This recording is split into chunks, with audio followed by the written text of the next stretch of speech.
کرنی ہے اور بہت جیسے پریشانی کے عالم میں عرض کرنی ہے، وہ یہ ہے کہ تصوف کے موجودہ نظام میں، یعنی پیری مریدی کے کلچر کو پیدا کرنے والے حاضر نظام میں خرابیاں روز بروز بڑھتی جا رہی ہیں۔ تو میرا کیونکہ بہت مرکزی اور بنیادی تعلق نقشبندی سلسلے سے ہے، تو پہلے جیسے خود احتسابی کی نیت سے، کیونکہ مذہبی لوگوں میں خود احتسابی تو اب ختم ہی ہوتی جا رہی، مطلب جو بھی ہوگا وہ عیب جوئی سے اگر کوئی پاک داڑھی والا اور مدرسے والا یا خانقاہ والا نظر آ جائے تو حیرت ہوتی ہے، مطلب ہم نے اپنے آپ کو یہاں تک گرا دیا ہے، ہر چیز میں عیب نکالنا، ہر چلتے کام میں رکھنا ڈالنا، یہ جیسے مدارس اور خانقاہوں اور عام مذہبی آدمی جو ان لوگوں سے متاثر ہو ان کا جیسے شعار سا بنتا جا رہا ہے، مزاج بنتا جا رہا ہے۔ تو خیر وہ تو اللہ بہتر کرے، وہ کوئی ان کی بھی بہتری ہو جائے، لیکن سر دست ہم اپنے گھر کی بات کرنا چاہتے ہیں کہ اس گھر پہ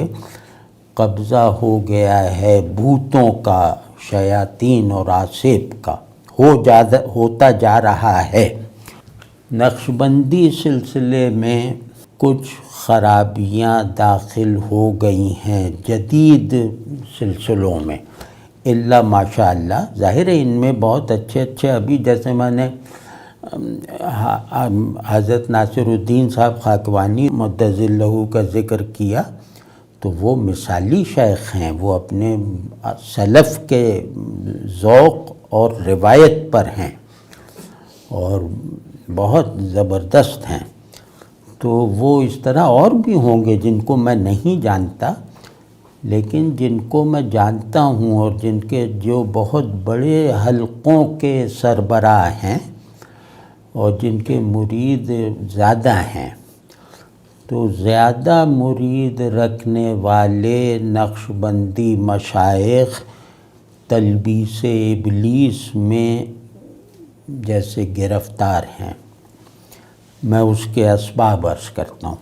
نقشبندی سلسلہ اپنے مزاج میں اخفائے احوال کا سلسلہ ہے کہ عام آدمی کی طرح رہو، خاص الخاص باطنی احوال کے ساتھ، اور اپنے احوال، اپنے فضائل، اپنے واردات چھپاؤ۔ اسی وجہ سے ان کے یہاں ذکر خفی ہے۔ وہ پھر ایسی ابلیس کی تلبیس ہوئی کہ یہ سب سے زیادہ اظہار نقشبندیوں میں ہے آج کل، مطلب اخفا کو بالکل اس کے تو چیتھڑے اڑا دیے اس مقدس پردے کے جو ان کے سلف ایک کے بعد دوسرے کو منتقل کرتے جا رہے تھے، اس کی دھجیاں بکھیر دی گئی ہیں۔ اب مطلب توجہ قوی کرنے کی مشقیں ہو رہی ہیں کہ وہ کروں تو سامنے والا گر پڑے، پھر یہ کہ میری توجہ سے لوگ گر رہے ہیں دو چار، تو جو نہیں گر رہا وہ احساس کمتری مبتلا ہے، تو پھر وہ اداکاری کرنے لگتے ہیں لوگ، مطلب ناچنے وغیرہ، وجد نہیں آتا تو وہ کرنے لگتے ہیں۔ پھر شیخ اپنے آپ کو بہت ہی مبالغے کے ساتھ ایک بہت ہی پیغمبرانہ پوزیشن میں سمجھنے کا عادی ہو جاتا ہے، ہو گیا ہے، مطلب جن حلقوں کی میں بات کر رہا ہوں کہ یہ جیسے پیغمبرانہ حیثیت اور مریدوں کے اندر صحابیانہ پروٹوکول، تو یہ بہت زیادہ ہو گیا ہے۔ پھر یہ کہ دنیا بہت آ گئی ہے، اب یہ بات کہنا بہت مشکل ہو گیا ہے، مطلب لوگ دفن کر دیں گے ہمیں کہ اگر ہم یہ بات کہنا شروع کر دیں کہ کہاں ہے زہد، کہاں ہے غریبی، تو اب تو لوگ مطلب مار دیں گے مجھے کہ ہمارے کاروبار پہ اثر انداز ہوتے ہو۔ تو پیری مریدی میں جیسے ایک وہ بھتے کی دوسری قسم بن گئی ہے نذرانے وغیرہ، اور یہ بہت مکروہ حد تک بڑے بڑے نذرانوں کو قبول کرنے کی روایت ہو گئی، بہت مکروہ اور گھناؤنی سطح پر،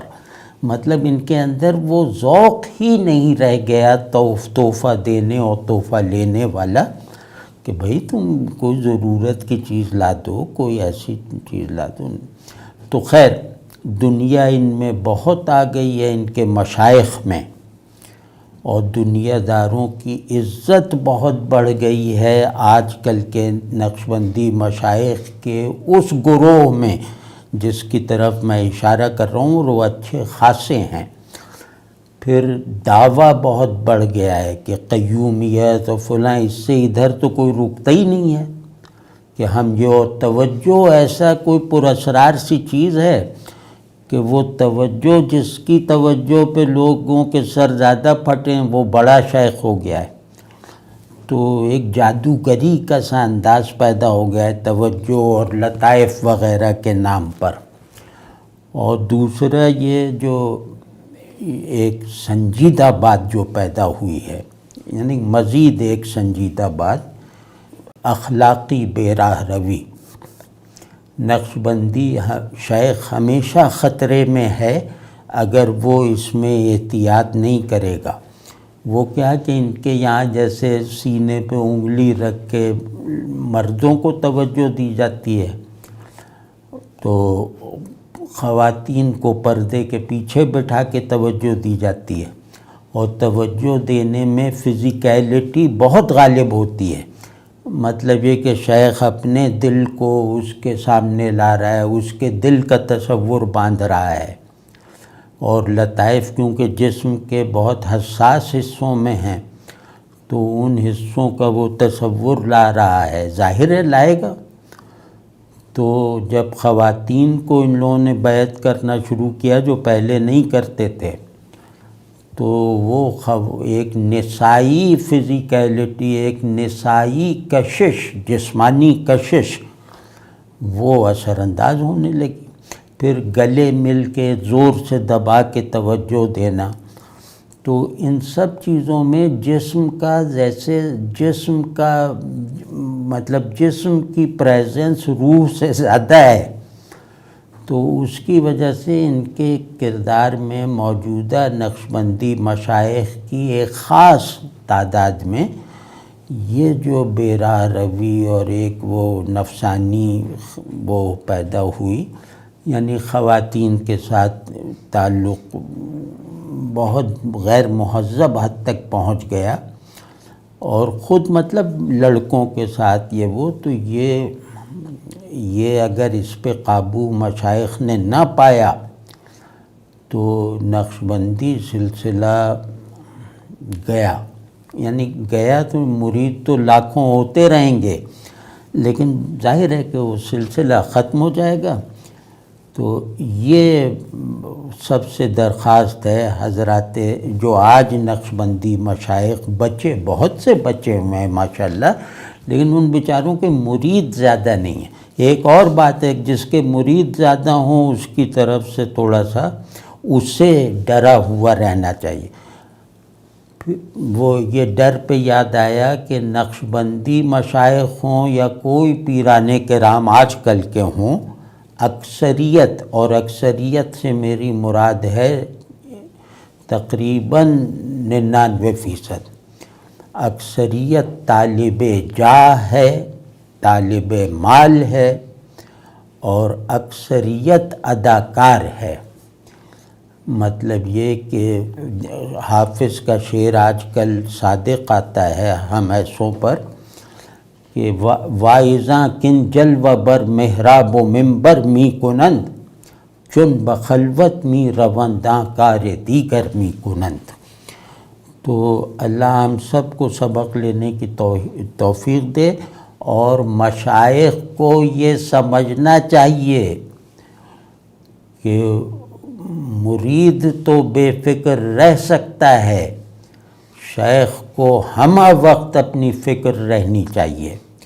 شیخ سے زیادہ ڈرنے والا کوئی مرید نہیں ہوتا۔ اللہ کا خوف شیخ کا واحد وہ ہے سرٹیفکیٹ، واحد محافظ ہے، ورنہ تو آپ کا دماغ خراب ہے، میرا دماغ خراب ہے کہ میں آپ کے لیے اپنی آخرت ضائع کر دوں، میں آپ کے لیے اداکاریاں کرتا پھروں، میں آپ کے لیے جو ہے وہ اپنے آپ کو وہ بنا کے پیش کروں جو میں یقیناً نہیں ہوں۔ تو مجھے پاگل کتے نے کاٹا ہے کہ میں آپ کے لیے اللہ کے حضور میں ریاکاری کا عذاب جھیلوں۔ تو یہ آج کل کے مشائخ میں سے جن کو میں نے موضوع بنایا ہے، ان میں دور دور تک اس چیز کا کوئی شمہ برابر بھی جو ہے وہ اظہار نظر نہیں آتا۔ اللہ سے ڈرو، اللہ سے ڈرو۔ کوئی ہاتھ چومے تو لرز جاؤ، کوئی ادب کرے تو اسے ڈانٹ دو، کوئی تعریف کرے تو اسے روک دو۔ یعنی تم سے چھوٹے جو مرید شاگرد وغیرہ ہیں، یہ تربیت کہاں دکھائی دیتی ہے؟ تو اور نقشبندیوں میں مطلب مجھے بہت افسوس ہوتا ہے کہ یہ لوگ اپنی تعریفیں جلسوں میں سنتے ہیں اپنے مریدوں کی زبان سے،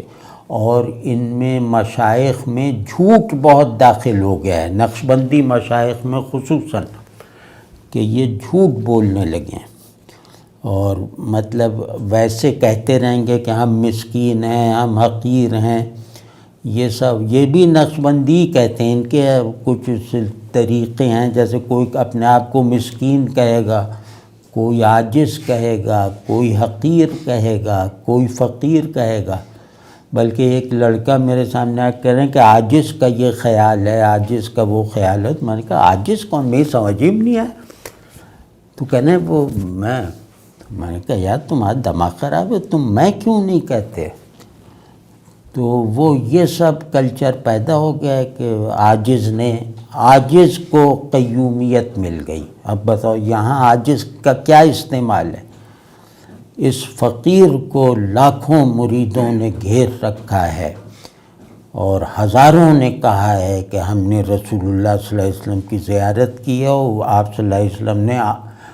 شیخ کو سلام فرمایا ہے۔ اب بتاؤ یہ کیا مذاق ہے، یہ کیا کھیل تماشا ہے؟